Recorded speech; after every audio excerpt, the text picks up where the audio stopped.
வணக்கம். சைரசா YouTube channel மற்றும் ரஞ்சித் டீமுடன் இணைந்து வழங்கும் 2026 தேர்தல் கருத்து கணிப்பு. தற்போது நம்ம பார்க்க இருக்கும் தொகுதி தருமபுரி தொகுதி. இந்த தருமபுரி பகுதியில் உள்ளடக்கிய பகுதிகள் எச்சனஹள்ளி,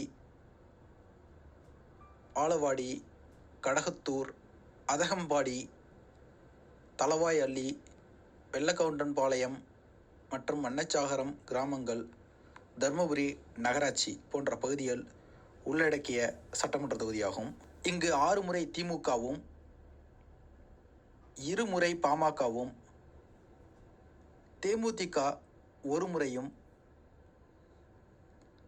அதிமுக 1 முறையும், காங்கிரஸ் கட்சி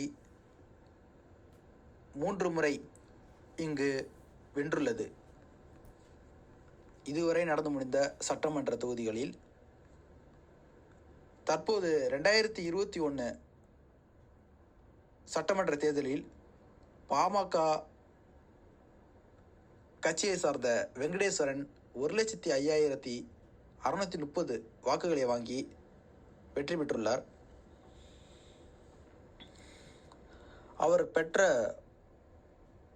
வாக்கு சதவீதம் 48.99. அவரை தொடர்ந்து போட்டியிட்ட திமுகவை சார்ந்த சுப்பிரமணி 78,770 வாக்குகளை வாங்கி சதவீத அடிப்படையில் 36.53% வாக்குகளை வாங்கியுள்ளார். அமமுகவை சார்ந்த ராஜேந்திரன் 11,226 வாக்குகளை வாங்கியுள்ளார். நாம் தமிழர் கட்சியை சார்ந்த செந்தில்குமார் 8,700 வாக்குகளை வாங்கியுள்ளார். மக்கள் நீதி மைய கட்சியை சார்ந்த ஜெய வெங்கடேசன் 5,083 வாக்குகளை வாங்கியுள்ளார். நோட்டோவுக்கு கிடைத்த வாக்குகள் 1,726. சுப்பிரமணியை வெங்கடேஸ்வரன் 26,860 வாக்குகள் கூடுதலாக பெற்று வென்றுள்ளார். இந்த தருமபுரி பகுதியில் வன்னியர் 40% வாக்கு வங்கியை வைத்துள்ளனர். அவர்களை அடுத்து ஆதி திராவிடர் 12%, முஸ்லிம் மக்கள் 10% தங்கள் வாக்கு வங்கியாக வைத்துள்ளனர். இது ஒரு பொது தொகுதியாகும். இங்கு மொத்த வாக்காளர்கள் 2,56,946. அதில் ஆண்கள் 1,30,337, பெண்கள் 1,26,609. கடந்த 2021 சட்டமன்ற தேர்தலில் பதிவான மொத்த வாக்குகள் 2,15,607. அதில் நோட்டோவுக்கு கிடைத்த வாக்குகள் 1,726. தற்பொழுது 2026 சட்டமன்ற தொகுதி நிலவரங்களை பார்க்கலாம். இந்த கருத்து கணிப்பு முடிவின் அடிப்படையில் மக்களின் ஆதரவை பெற்று முதல் இடத்தில் தமிழக வெற்றி கழகம் 33% ஆதரவை இந்த தொகுதியில் பெற்றுள்ளது. இது வன்னியர்கள் ஆதிக்கம் செலுத்தும் தொகுதியாக இருந்தும் தமிழக வெற்றி கழகத்திற்கான மிகப்பெரிய ஆதரவு.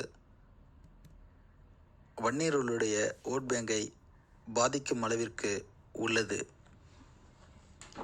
இரண்டாவதாக மக்களின் பெரும் ஆதரவை பெற்ற கட்சி திமுக. இது 25% ஆதரவை பெற்றுள்ளது.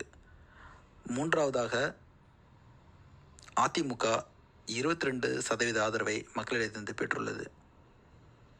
நான்காவதாக நாம் தமிழர் கட்சி இங்கு 17% ஆதரவை பெற்றுள்ளது. இதர கட்சிகளுக்கு 3% ஆதரவை மக்கள் கொடுத்துள்ளனர். இந்த தொகுதியை பொறுத்தவரை நாம் தமிழர் கட்சி தனித்து நிற்பது, அதற்கு ஒரு ஆதரவு சற்று கூடுதலாகவே கிடைத்துள்ளது. இது இளைஞர்கள் மத்தியில் நம்மால் உணர முடிகிறது. தேர்தல்களில் இது எந்த அளவுக்கு போலரைசேஷன் கொடுக்கும் என்பது அப்போதைய நிலையை பொறுத்துதான் நமக்கு தெரியும். மீண்டும் அடுத்த தொகுதி நிலவரங்களை மற்றொரு பதிவில் பார்க்கலாம். உங்களது கருத்துக்களை கமெண்ட் பாக்ஸில் பதிவிடுங்கள். நன்றி, வணக்கம்.